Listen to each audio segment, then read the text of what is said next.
Today, you're going to learn how to manage change without burning out your team or yourself. We're going to cover what to say on day one, how to beat change, we're going to how to overcome fatigue, and simple routines that keep momentum. So stay to the end, and we're going to give you five moves that you can use this week. And if this helps, follow The Advisor with Stacey Chillemi on Apple, Spotify, and subscribe to YouTube at Stacey Chillemi Advisor and drop a five-star review so more leaders find it. Now, today I'm very excited, super excited, because we have a very special guest on our show, and it is Peter James. He is from HCG Strategies, and he helps organizations and leaders make clear change, clear, human, and repeatable changes. Now, Peter, I am so excited to have you on the show. Tell everybody a little about yourself because I can't wait to just jump in and learn about the stuff you're going to teach us because it's amazing what you do. Yeah, thank you so much there, Stacey. Excited to be here. Of course, as you mentioned, my name is Dr. Peter A. James. I'm originally hail from Brooklyn, New York. I live in Chicagoland area right now. I've been there for a little while. My background is I was an officer in the Army.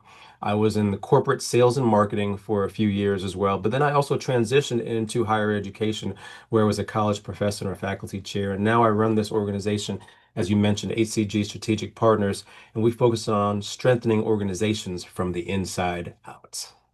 I love that. Now, one of the questions I have for you is what's the first mistake leaders make on day one of a change? Wow. Well, I'll even take a step back. Hmm. Most leaders don't recognize how they themselves respond to change. They don't Right. know what's going on below the surface in themselves and what is needed from themselves to lead change. So I think Hmm. self-awareness is the key for many leaders, not even just in the change process, but even just in the general leadership process overall. And I'm sure you and I could probably talk all day about self-awareness of leaders, those that we've seen and those we haven't seen. Right. Oh, for sure. For sure. Now, give us a 90-second change brief of what, by when or by whom and by how it's measured. Yeah, such a good question. Well, let's even start here that, change is the name of the game these days. If your organization is not ready and willing to change at the drop of a hat, then they're going to be behind the curve. Here's a great example. Technology, even more specifically, artificial intelligence that's going on around us today. How is your organization incorporating artificial intelligence into its sphere for the benefit of outcomes, customers, profitability as we move forward? So if you're not willing to lead that initiative, at the very least doing the research to understand how this may be utilized in your organization, then you're behind because your competitors are, and they're figuring out how it might help them leverage business in the future. So it's important to be aware, but then also, hey, what are the actions and the behaviors need to look like thereafter? Oh, I agree. That's a really good answer. Now, when it comes to certainty versus clarity, why does clarity win when details are still moving? Clarity. Wow. It's so important to be 100% clear, but I'll even say with clarity, clarity has its levels. Yeah. Let's go back to the intelligence example early on. When you first start learning artificial intelligence, you don't know what you're doing. You're kind of you're stumbling through, and now we hear all these things about prompts and what we need. So it's a process, it's levels, and then after you've been doing it for a little while, then you get better at it. You get better at understanding how you can use it and where to better to apply it as you move forward. But I think you almost have to give yourself a little bit of grace, and the organization has to give itself grace and how it Yeah. moves on the continuum. But ultimately, 6 months, 12 months down the road, it needs to be a little bit more masterful, and clarity kind of increases each step of the way. Oh, I like that answer.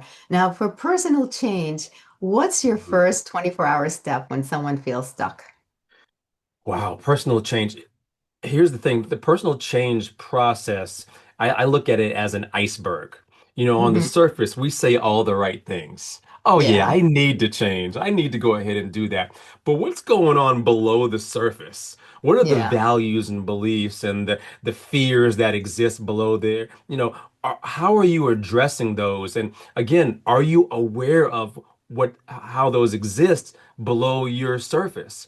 I think it's Right. so important to be aware, know how you're addressing them, and then know how you're going to implement the change initiatives individually before you move forward. So think about an organization that's filled with so many different people and so Yeah. many different personal change initiatives that go on inside of us. They all have to go through this process in some form or fashion, some easier than others, but nevertheless, they have to be self-aware for sure.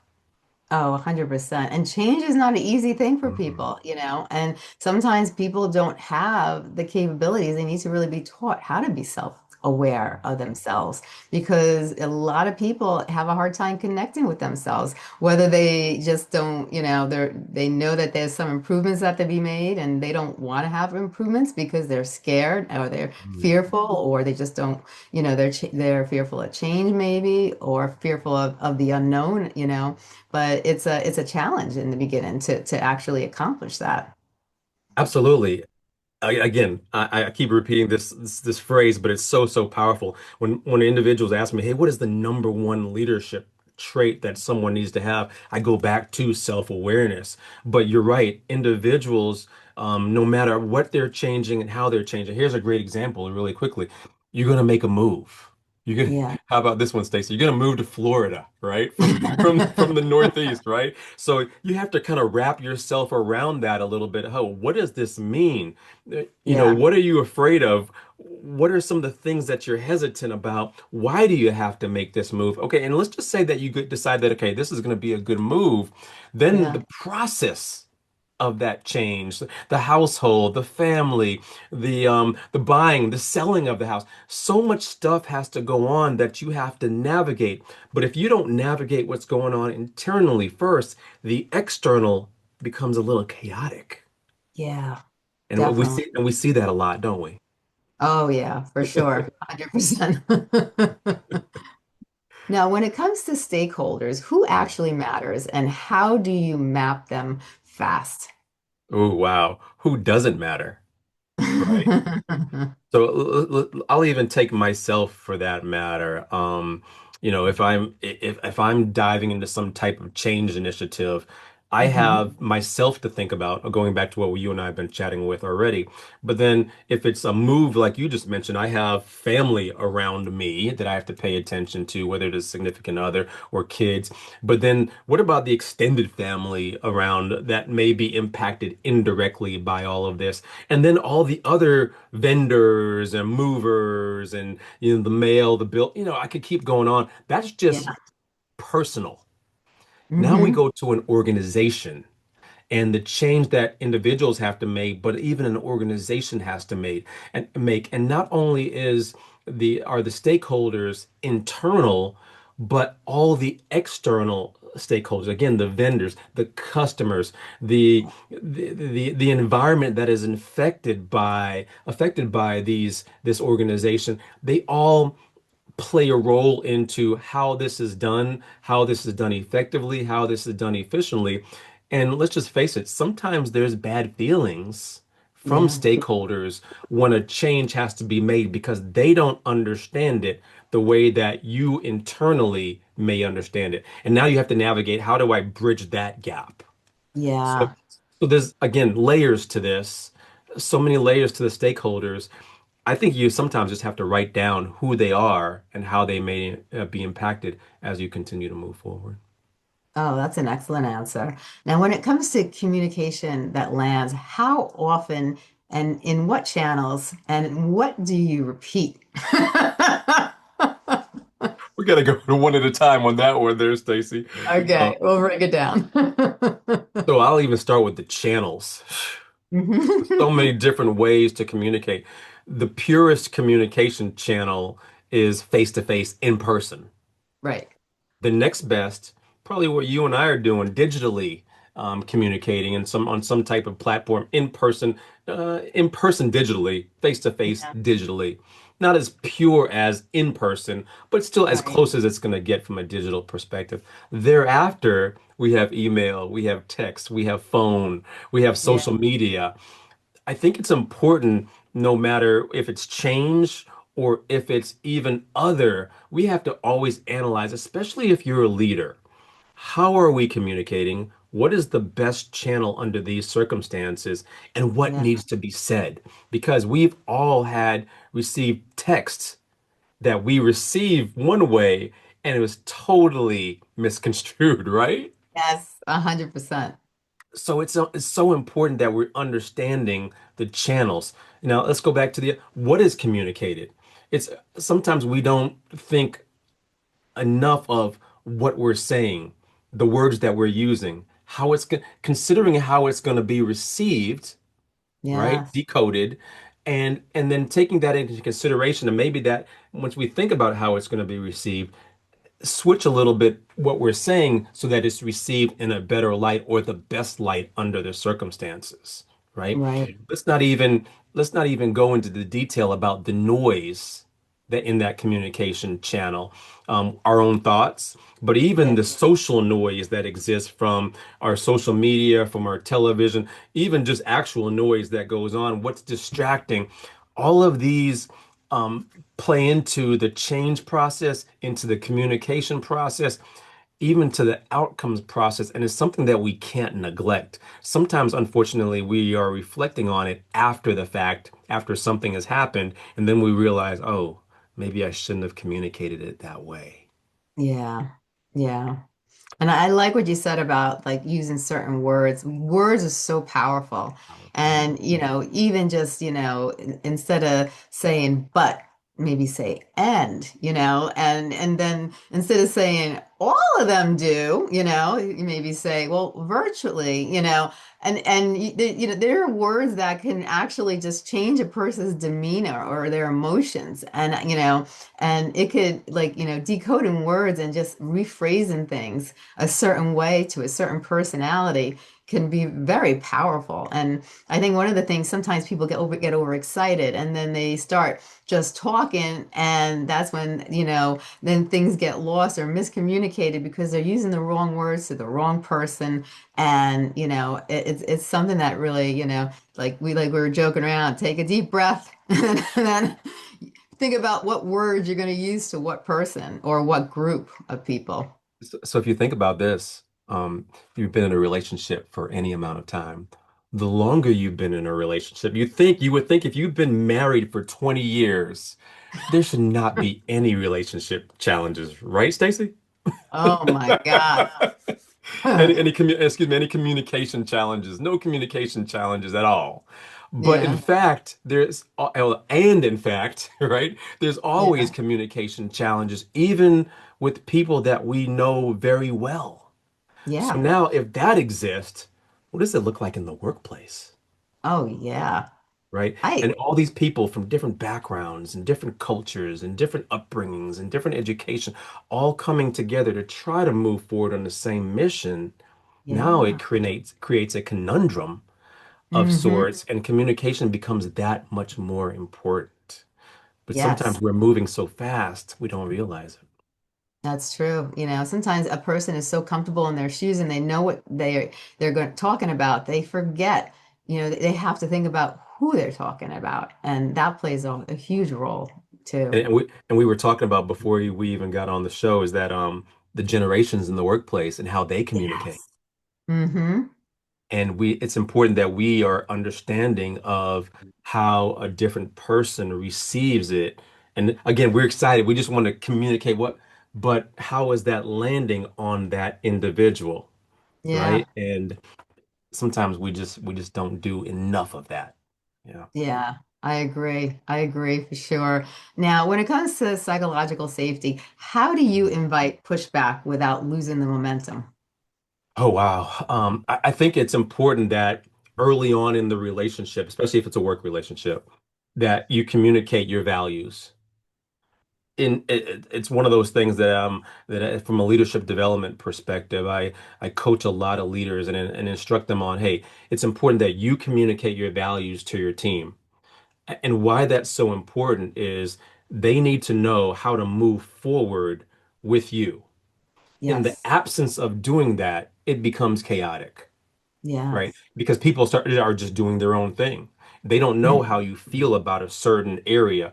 As an example, if you have feel a certain type of way about people arriving tardy at your meetings, and they Yeah. continue to do so, but you've never communicated that to them early Yeah. on, then they'll keep doing it and you'll keep building up resentment.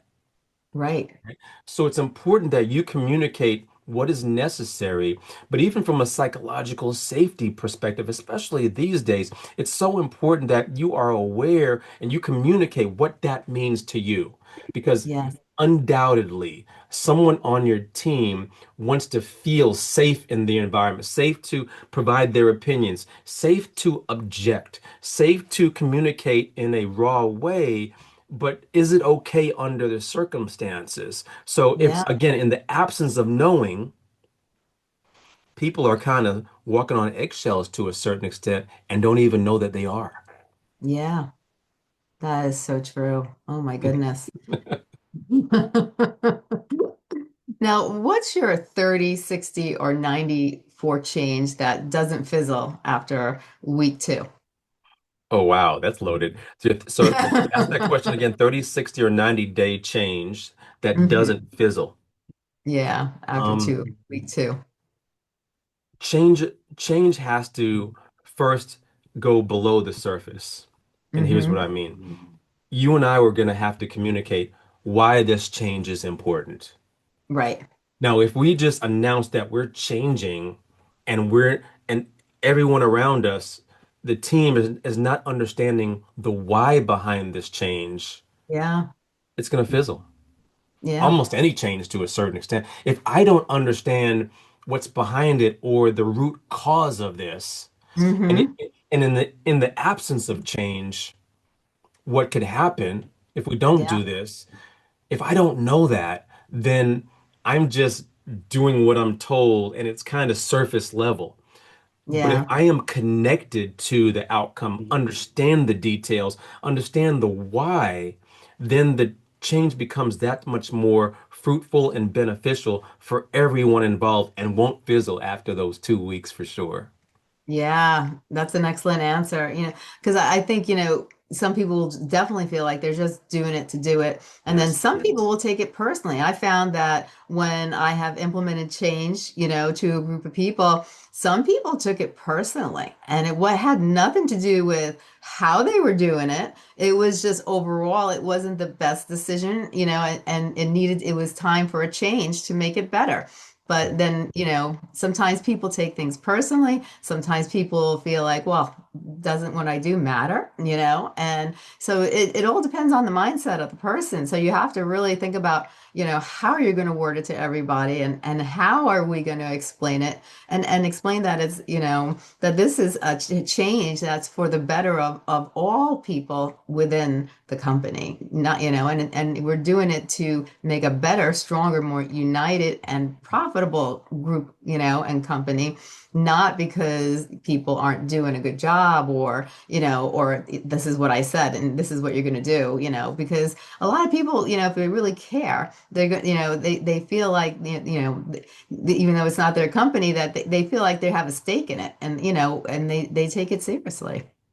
You think about this, the last 6 to 10 years in our environment, whether it's business or social, think of all the things that have occurred that organizations, small or large, have had to change as a result of external environments.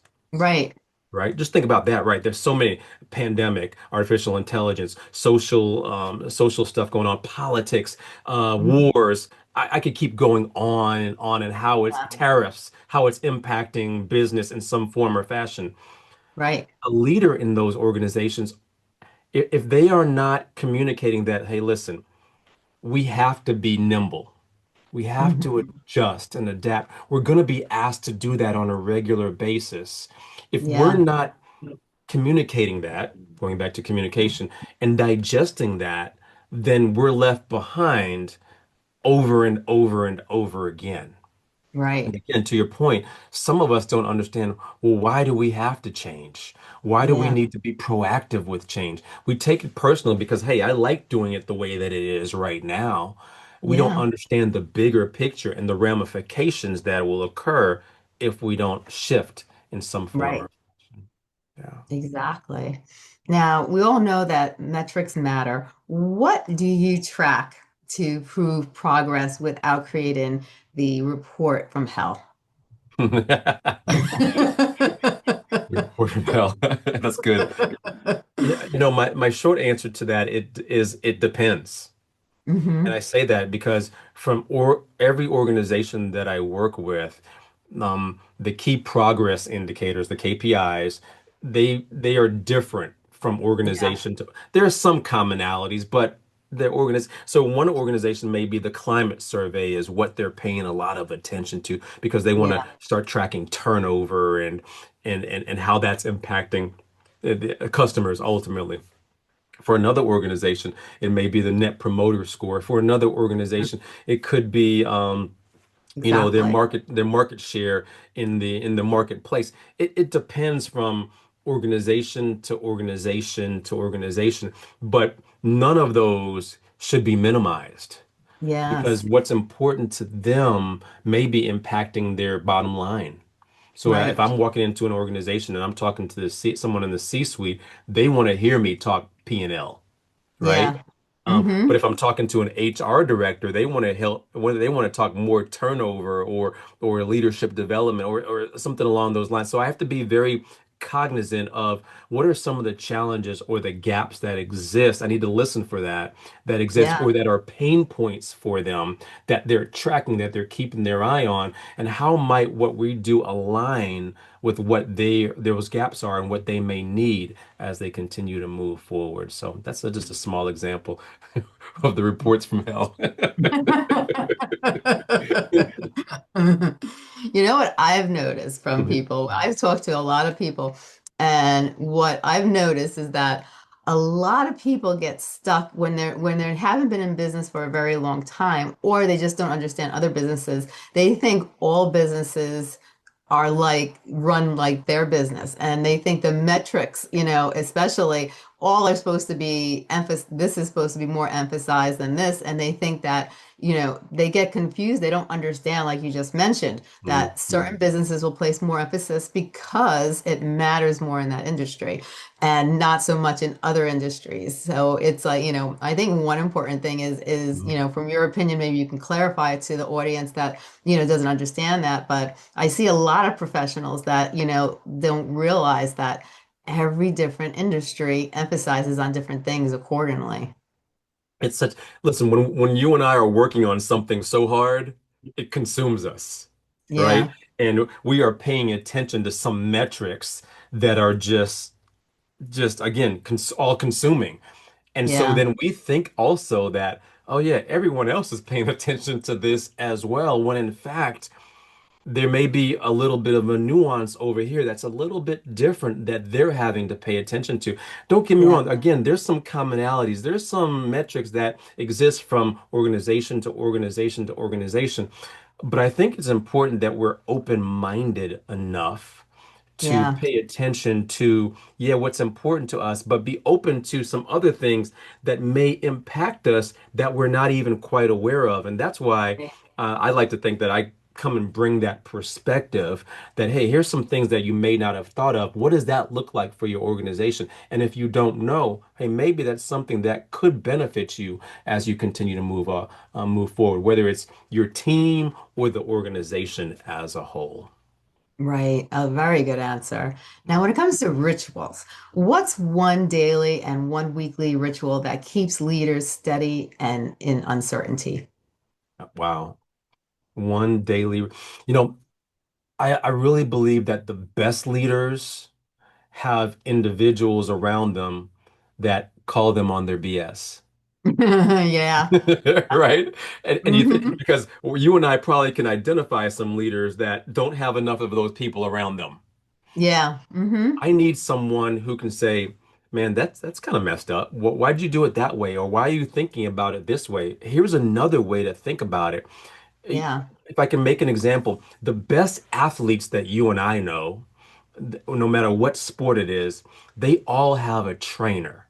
They Yeah. all have someone. And now, don't get me wrong, these best athletes that you and I know, they're already talented in their own right. They're way better than you and I. They know what they're doing. They're specialists. They're probably Yeah. cream of the crop. But nevertheless, they still have someone that they bring in to help sharpen their skills, challenge them on their form or their technique, help them to Yeah. get better. Say, hey, you need to change this up. It's gonna be painful if you don't right now. And so they're Exactly. always open to refining. Hmm. I don't think leadership should be that much different. We need to Yeah. have those individuals around us who are going to continue to challenge us to our next level, whether it's from again, an actual leadership perspective, but even from a personal perspective. Yeah. Are you taking care of yourself well enough so that you can lead the best way possible? That's a small example right there. So Yeah. if you're a leader who's listening, who is that person that's around you calling you out for stuff that you need to tweak as you Yeah. move forward? I don't know if we have enough of those around. Yeah, I agree with you. I think over time a lot of those have disappeared. It's so important to have those people around you that are going to call you out when you're not doing something right or say, "Hey, I don't think you should do it that way," Mm, because those are the ones that really the companies soar when you have people like that mm, because, when someone is off track or their priorities are lost or they're not doing something right, to have somebody, that's strong enough and competent enough to say, hey, look at this. Does that make sense to you? Why don't we consider maybe, this way because, of X, Y, and Z and really being able to, hopefully have a CEO or mm. COO or, that's willing to say, you know what? I was wrong. I think I think you're Yes. on the right track, because that's hard sometimes for people to accept too. But the ones that go the farthest are the ones that are most open-minded. All leaders have a staff. They have boards of directors. All of those individuals should somewhat play that role into helping the leader to take that step back and pivot when Yeah. needed, and be open to the constructive criticism on how to do this better as we move forward. Sometimes I'm seeing too many leaders that when they have a streak of success, they don't want that around them enough. And I think you Yeah. can never have enough of it as you move forward. Yeah. I agree. I agree. Yeah. Now, the meeting moment, like how do you handle a room that's angry or scared or checked out? So, if I'm doing a presentation, if I am, even if I'm leading my own team and uh, I'm sensing it first and foremost. You and I had a conversation recently about body language. Yeah. And so Hmm. here's a phrase that you and I know well. Read the room. Yeah. Right? Read the room, kind of pick up on, have a pulse on what's going on, maybe even have those connections on, hey, how's everyone feeling? What is needed right now? Maybe your organization, your team needs a dose of inspiration. Maybe they need some motivation. Maybe they need some storytelling that will allow them to see things a little bit differently. They maybe going back to an earlier question, they're hesitant about change initiatives, but they're not speaking up because of some fact or fiction that goes on. They're hesitant about speaking up. How are Yeah. you allowing them, again, going back to psychological safety, are you allowing them the ability to be able to ask those powerful questions so that you can get a pulse on how they're feeling? Why that's so important is because we need teams that are on board, especially our Yeah. younger folks who are in the workplace today. They want to feel connected to that mission. They want to Yeah. feel how they are connected to the vision. And so Yeah. if they're not connected, here's a phrase that we've heard before, they'll quiet quit. Hmm. They won't do much, and we won't know they're not connected because they're not going to speak up. Right. So, as the leader, how are you connected to the pulse of what's going on around you? And if you're not sure, maybe it's time to start asking some powerful questions to understand how the morale is, how the inside is, and how people are feeling about the direction of the organization as a whole. Right. Oh, so true. Now, when it comes to like, identity beats willpower. So, how do you help people see themselves in the future state? Oh, wow. Wow. Um, Storytelling, I think, is one of the biggest things that is Yeah. so important. Um, and I actually, when I'm leading leadership development training or courses, especially when it's public speaking or speaking better in front of an audience, one of the things that I'm challenging everyone to do is to how can you tell better stories? Yeah. We live in a very Instagram society, right? We Hmm. love the images and we love to scroll left or scroll up for that matter, right? In the absence of that, if you're in a meeting and you don't have that ability, you don't want to lose their attention. Attention spans are Yeah. already short, but stories are what fulfills that in the absence of screens or images or pictures, right? So Right. how can you tell that powerful story that allows the audience to see the vision, to Yeah. understand the analogy or the metaphor? Whatever the case may be, sometimes those stories will help to understand that future state better than just Mhm. saying, here's what we need to do. Here's why Yeah. we need to do it. Stories sometimes paint a better picture than we ever thought could be painted. So again, I encourage leaders to continue to do that. Tell those powerful stories that paint that picture so that the audience, so that your team can better understand what future looks like and what how to get there might look like as well. I love that. I love that. Now, when the plan slips, how do you correct without losing credibility? Wow. Taking ownership there, Stacey. Taking ownership of it. I don't know about you. I want to work for someone who is okay with being flawed. Yes. That I know is that I know that they make mistakes and they own up to their mistakes. I want to work Yes. for someone who is okay with saying, "Hey, my apologies. I'm sorry. I messed up." Right. But we have a path forward. We can fix this. So Yeah.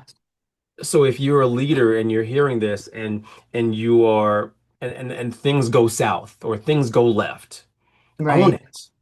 Own it in some Exactly. form or fashion. And really, again, going back to the earlier question, take that temperature of the room, of your people, so that you know that you have that connection to be able to overcome this.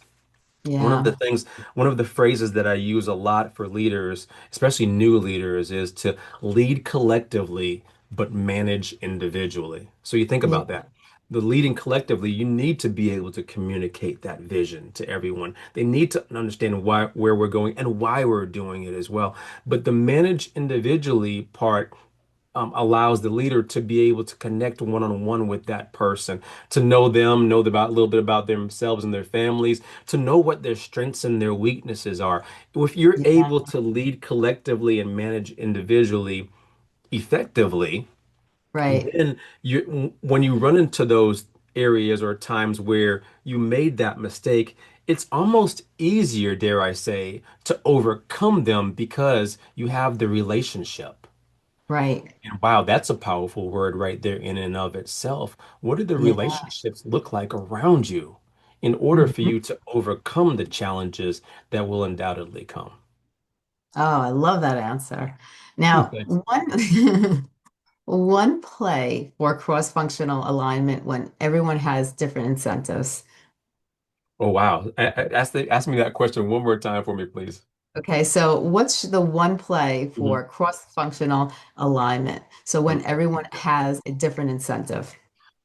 Yeah, we got to find common ground. We got to find common ground. Uh, Here's a story for you there, Stacey. If and when I'll go to a networking event, a public event, when I'm meeting someone for the first time, I'm never going up to them and saying, "Hey, I'm Peter James. I'm the president and CEO." No, I'm not doing that. I am trying to connect with them, get to know them. Hey, where are you from? What do you do? Tell me about your family. Have you been in this area? I'm trying to build rapport. Yeah. Why, as I like to say, I like to build bridges. Hmm. In a cross-functional team, organization, cross-functional, even sometimes remote, what are the bridges that need to be built in order to help when things are not as smooth as they are, right? Yeah. When you have a bridge built, it allows for challenges to be overcome a little bit more seamless. Why? Yeah. Because you have a common thread. So don't get me wrong, that bridge can be the common mission or vision that we're on. That bridge can be, hey, yeah, you and I know each other. We're both from the Northeast originally as well, right? It could be something small, but whatever it is, that can be something that we go back to, that we know we have that connection that helps us move forward together better. Yes. So if it's a cross-functional team that you're working with, how can you in the outset build that bridge in some capacity, some form or fashion, and remind each team about that connection as we Yeah. continue forward. So, I like that. Now, thanks. I'm just going to throw a question at you. So, Okay. what what do I say when I don't have all the answers? I don't have all the answers. And listen, again, as a leader, I don't know everything, Yeah. but I'll find out. I know other people who do. They'll know Hmm. that area. And Yeah. I think it's important that people around us know that we don't have all the answers, and that's okay. Yeah. And so, but hey, collectively, we're more dangerous than I am by myself. So I'm Yeah. thankful Hmm. for all of you around me as we Right. move forward. Again, it's important that we communicate effectively sooner rather than later, because undoubtedly we're human and human stuff's going to happen. And it makes it so much easier when we have that connection because we've laid the right foundation. Right. Right. Yeah.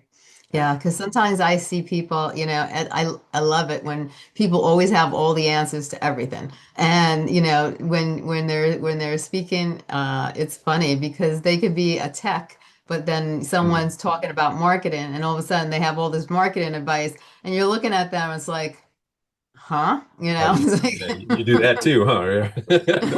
like, Yeah, so even when I am speaking, if someone is asking me a question that is left field, hey, I don't have an answer for that, but I'll find out. Can I get back to you on that? That right. is so okay. But some of us feel as if that's not appropriate. Yeah. Yeah, so I don't know.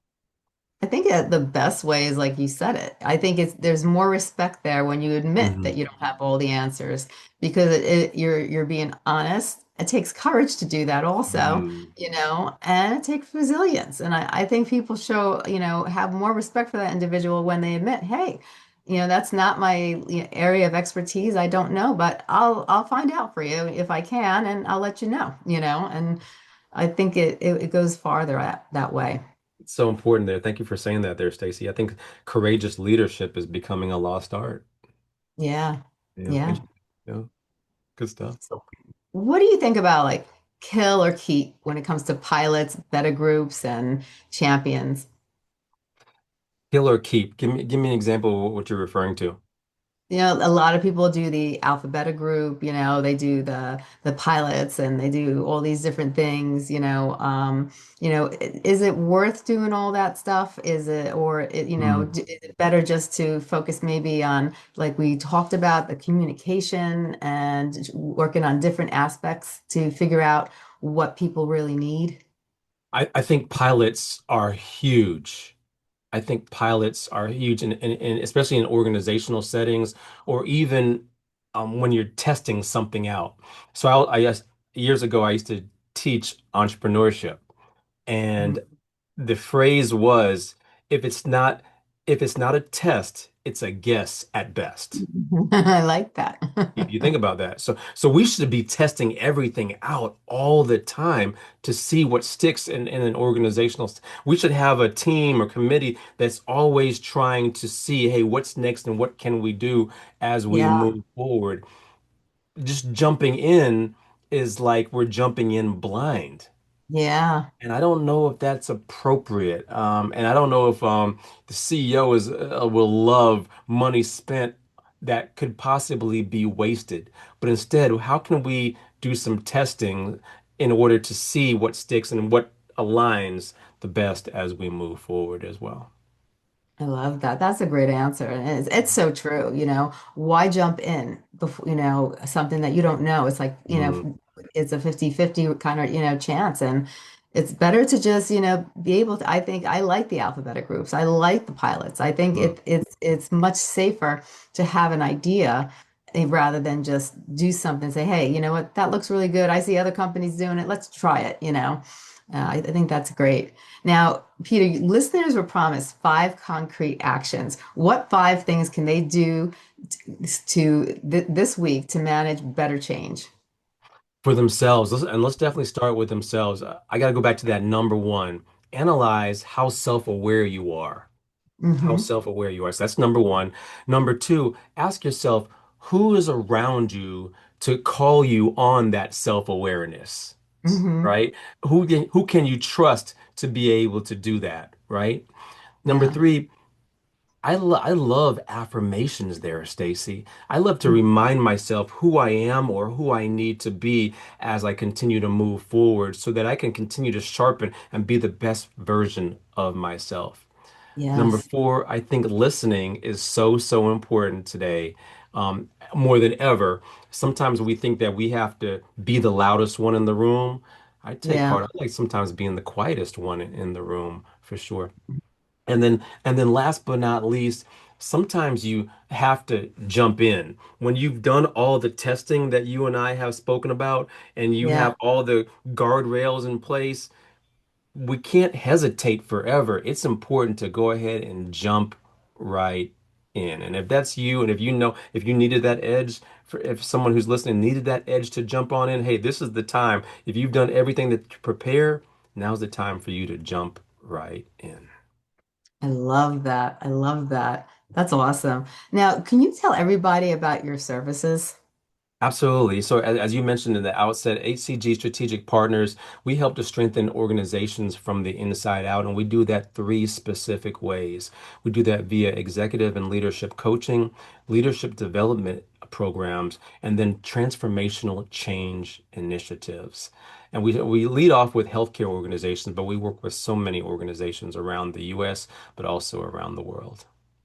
I love that. I love that. Now, you also mentioned that you were going to provide people with a gift today. If they wanted, they could have a free consultation. Can you tell us about that? Absolutely. And for your listeners, Stacy, if they reach out to me on the HCG Strategies website, they can log on in and say they heard me on Stacy's podcast, and they would love to sign up for their complimentary 1 hour coaching session. And especially going into 2026, this is a great opportunity to analyze where you are, but also where you need to be personally, or maybe even from a leadership perspective as well. So that's what I'm offering. I'm hoping to get a few calls. I think you will. Now, can you tell everybody once again where they can find you? Absolutely. And there's a number of different ways.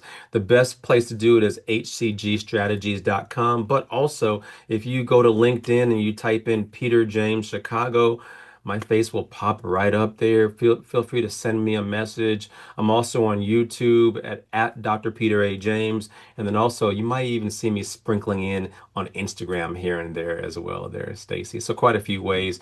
Please don't be a stranger by any means.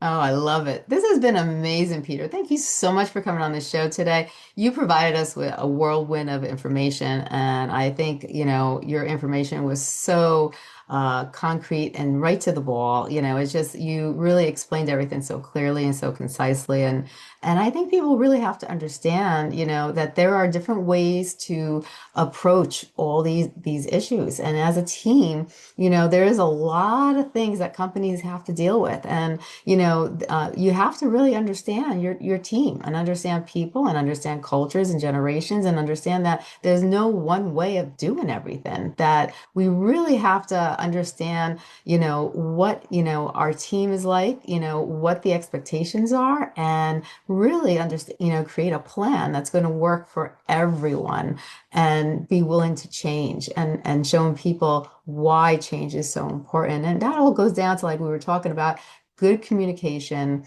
and explaining why and understanding that there's more ways to talk to people than just one specific way, and that even the big guys and the big girls up in the top, might have to make a couple of changes. And we talked about that because now we have the Gen Zs coming in and they Yes. think very differently. And so we have to really, plan out, what's the best strategies for all the different areas in a company. And that helps companies grow, that helps companies become stronger.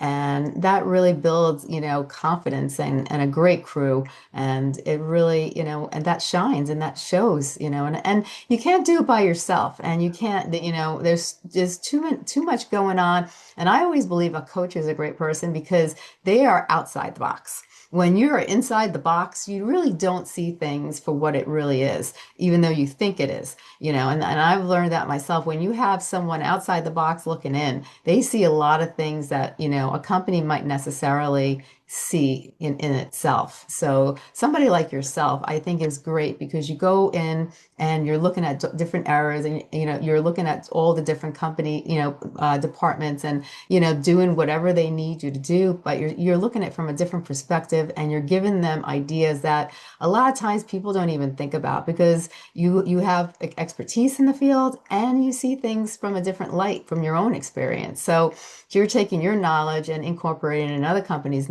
that it's building a stronger unity and a stronger company. And it's really a great way to go. And I'm so glad that you're out there doing it. And I think this has been wonderful. I thank you so much for coming on the show today. You've been wonderful, and I thank you for everything. Absolutely. Thank you so much for having me. I truly believe that everything is figure outable, and just having those right people around you at the right time is important as you continue to move forward on this journey of life and business. I agree. I agree. Thank you so much, and you have a great day. You too as well.